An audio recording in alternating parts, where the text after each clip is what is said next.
It's inevitable.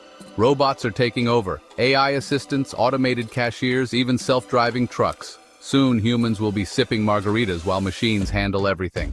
Or scrambling for scraps because their jobs have been replaced by metal overlords. Not everyone's a fan of margarita unemployment. Oh, come on. Who needs jobs when you can have hobbies like scrapbooking or competitive napping? AI will handle the boring stuff and we'll handle the Netflix queues. Sure, but what about the fallout? People need jobs, not just hobbies. What happens when entire industries vanish overnight? They evolve, adapt, or innovate, right? Remember the Luddites? They smashed machines because they thought weaving looms would ruin them. And look at us now, all wearing sweaters. Progress.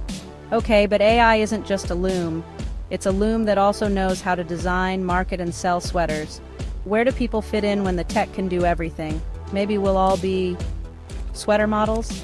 Collaboration. AI isn't here to replace us, it's here to work with us. Imagine an architect who uses AI to create stunning blueprints in seconds, or a journalist who gets AI to sift through data for the juiciest stories. That sounds great, for some jobs. But what about truck drivers, retail workers, or anyone whose job is basically being replaced outright? Not everyone can just collaborate with tech. Fair point. But that's where reskilling comes in.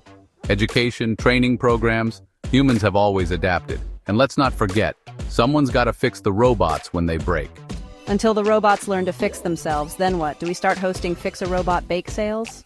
Then we bow to our new robot overlords. But seriously, the future isn't all doom and gloom. AI might take some jobs, but it'll also create new opportunities we haven't even imagined yet. Let's just hope those opportunities don't involve polishing robot feet. Or worse, robot dating consultants.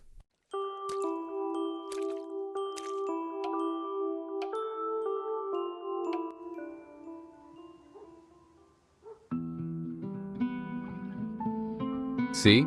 Humanity always finds a way to stay relevant. If nothing else, we can always work on robot-human relations. Think of the movies we'll make. Robo-rom-coms? Let's hope AI doesn't steal that job too. If they do, we'll just critique their scripts. Needs more heart, less circuits. The future of work is evolving, and so are we. What's your take? Let us know in the comments below.